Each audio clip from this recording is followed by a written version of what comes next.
નમસ્કાર વિદ્યાર્થી મિત્રો, સ્વાગત છે તમારું સ્કાયલાઇન એજ્યુકેશનમાં। આજે આપણે જોવાના છીએ ધોરણ 5 વિષય છે પર્યાવરણ સામયિક મૂલ્યાંકન કસોટી, જે તમારી 23/12/2023ના રોજ લેવાના છે એની પ્રશ્ન બેંક। બરાબર, તો આપણે બધા જ પ્રશ્નનું લેખિતમાં સોલ્યુશન કરીશું, તો વિડીયોને અંત સુધી જરૂરથી નિહાળજો। વિડીયોને લાઇક કરી દેજો, તમારા મિત્ર સાથે વોટ્સએપ પર આ વિડીયોની લિંકને શેર કરી દેજો। ઓકે, અને હા, આવી જ રીતે બીજા વિડીયો જોવા છે ને તો ચેનલને સબસ્ક્રાઈબ કરવાનું ભૂલશો નહીં। તમારી શાળાનું નામ શું છે એ રેડ હાર્ટ સાથે કમેન્ટ બોક્સમાં જરૂરથી જણાવજો। ચાલો આપણે સંપૂર્ણ સોલ્યુશનની શરૂઆત કરીએ। પ્રશ્ન નંબર 1, યોગ્ય વિકલ્પ પસંદ કરો। તો પહેલું છે, નીચેના પૈકી કયું શહેર હિમાચલ પ્રદેશની પહાડીમાં આવેલું છે?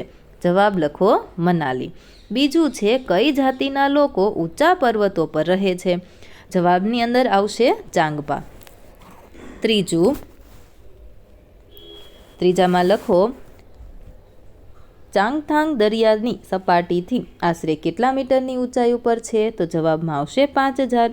પર્વતોમાં રહેતી કઈ જાતિના લોકો માટે ઘેટા બકરા જ તેમનો ખજાનો છે?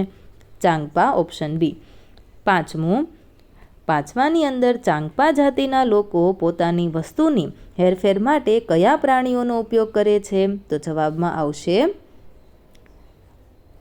ઘોડા, યાક, ઘેટા બકરા, ગાય અને ભેંસ, અથવા તો ઊંટ અને બળદ। શું આવે? ચાલો ફટાફટ કમેન્ટ કરો। છઠ્ઠું, ચાંગપા જાતિના લોકો તંબુને બીજા કયા નામે ઓળખે છે? રેવો। કયા સ્થળે રહેવા માટે તમે હાઉસ બોટનો ઉપયોગ કરશો? તો જવાબમાં લખો શ્રીનગર। ત્યાર પછી 8મું, નીચેનામાંથી કયું સરોવર શ્રીનગરમાં આવેલું છે? તો દાલ। ત્યાર પછી આગળ વધીશું આપણે 9મું, તો હાઉસ બોટની છત પર અને મોટા ઘર પર કરવામાં આવેલી લાકડાની સુંદર કોતરણીને શું કહેવામાં આવે છે? બરાબર, તો એની અંદર જવાબ આવશે ખતમ બંડ। ત્યાર પછી નીચેના પૈકી પ્રસિદ્ધ ઊન કયું છે? જવાબમાં લખો પશ્મિના। 11મું, ઉનાળામાં ઊંચી જગ્યાએ કયા લોકો ઘેટા ચરાવવા માટે જાય? ચાંગપા। 12મું, શ્રીનગરમાં જૂના ઘરોમાં દિવાલોની બહાર નીકળતી બારીઓને શું કહે છે? જવાબમાં લખીશું ડબ। 13મું, 5000 મીટરથી વધુ ઊંચાઈએ પહોંચતા નીચે પૈકી કઈ મુશ્કેલીઓ સૌથી વધુ અનુભવાય? તો જવાબની અંદર આવશે શ્વાસ લેવામાં મુશ્કેલી। 14મું, ચાંગપા જાતિ માટે કયું પ્રાણી ખજાના સમાન છે? તો જવાબમાં લખો ઘેટા। બરાબર, આગળનો વિકલ્પ જે કમેન્ટ કરવાનો કહ્યો હતો એનો જવાબ મળી ગયો ને? ચાલો 15મું, પશ્મિના શાલ કયા પ્રાણીના વાળમાંથી બને છે? તો જવાબમાં આવશે બકરી।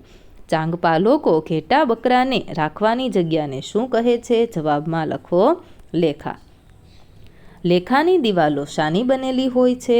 પથ્થરની। 18મું, દાલ સરોવરમાં ફરવા માટે તમે શેમાં મુસાફરી કરશો? તો જવાબમાં લખો શિકારા। 19મું, ઠંડા રણ તરીકે કઈ જગ્યા જાણીતી છે? તો લખો લદ્દાખ। 20મું, કાશ્મીરના લોકો કઈ ઋતુમાં ફળો અને શાકભાજીની સુકવણી કરે છે?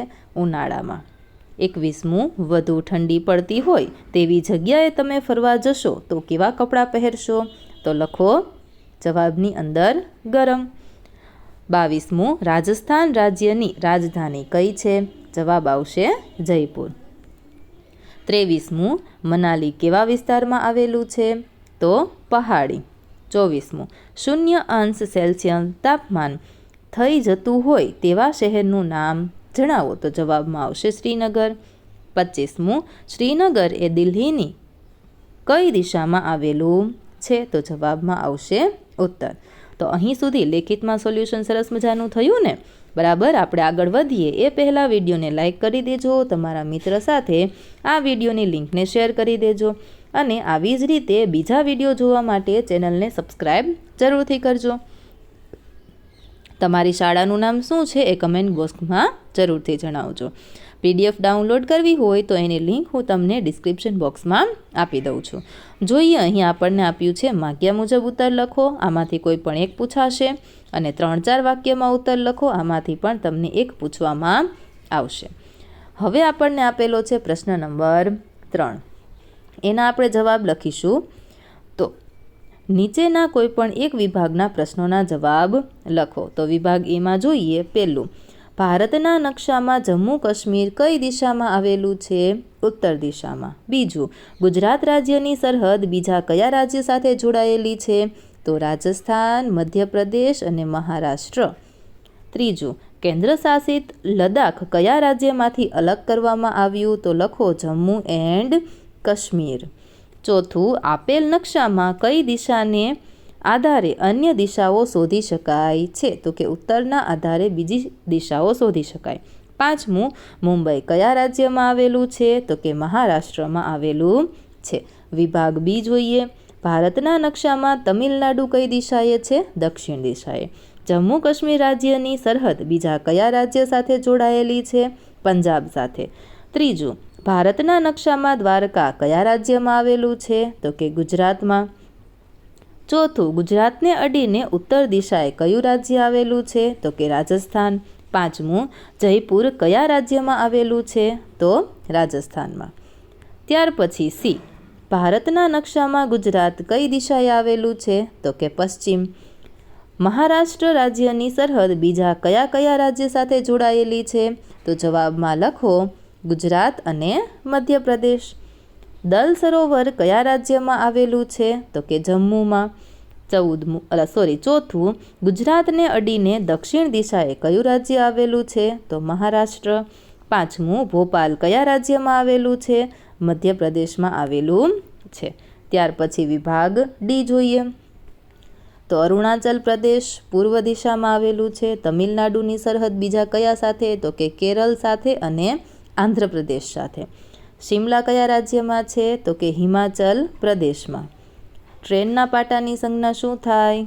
ખબર છે ને? ચાલો. પાંચમું, તો ગુજરાત રાજ્ય મધ્યપ્રદેશ રાજ્યની કઈ દિશાએ છે? તો કે પશ્ચિમ દિશાએ. ઈ જોઈએ આપણે, તો હિમાચલ પ્રદેશ ઉત્તર દિશામાં છે. બેંગલુરુ કયા રાજ્યમાં છે? તો કે કર્ણાટકમાં છે. સરહદ બીજા કયા રાજ્ય સાથે? તો કે મધ્યપ્રદેશ અને ગુજરાત. હિમાચલ પ્રદેશની ઉત્તર દિશાએ આવેલા રાજ્ય? તો કે જમ્મુ અને કાશ્મીર. નકશામાં ઉત્તર આવી રીતે સંજ્ઞા હોય એ શું દર્શાવે છે? તો કે ઉત્તર દિશા. ત્યાર પછી આપણને કહ્યું છે માગ્યા મુજબ જવાબ લખો. ઓકે, પ્રશ્ન નંબર 4ની અંદર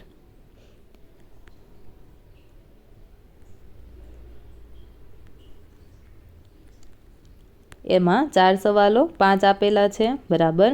ત્યાર પછી ખરા છે કે ખોટા તે જણાવવાનું છે. સોલ્યુશન કરવાની ખૂબ મજા આવતી હોય તો વિડીયોને લાઇક કરો, તમારા મિત્ર સાથે શેર કરો, ચેનલને સબસ્ક્રાઈબ કરવાનું ભૂલશો નહીં. આવી જ રીતે બીજા વિડીયો છે એ જોતા રહેજો, બરાબર. ચાલો આપણે ખરા ખોટાનું સોલ્યુશન કરીશું. તો પહેલાંની અંદર આવશે ખરું, બીજું ખોટું, ત્રીજું ખોટું, ચોથામાં ખોટું, પાંચમામાં ખરું અને છઠ્ઠામાં ખોટું.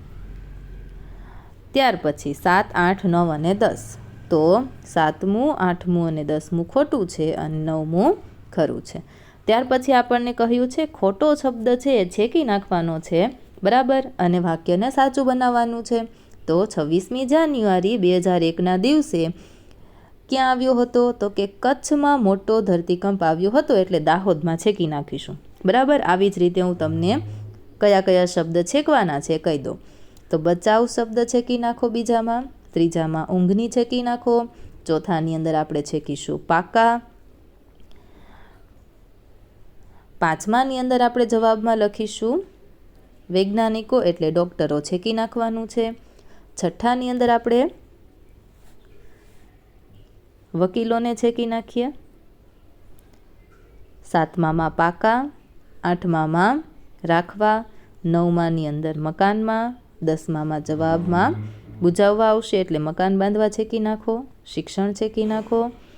12માની અંદર આપણે છેકીશું બસ, 13મામાં શાળા છેકી નાખવાનું છે, પોલીસ સ્ટેશન 14માની અંદર અને 173 15મામાં, બરાબર. સોલ્યુશન કરવાની મજા આવી ગઈ ને? ફટાફટ કમેન્ટ કરો તમારી શાળાનું નામ, તમારા મિત્ર સાથે વોટ્સએપ પર શેર કરી દેજો, ચેનલને સબસ્ક્રાઈબ કરવાનું ભૂલશો નહીં. મળીએ આવતા વિડીયોમાં.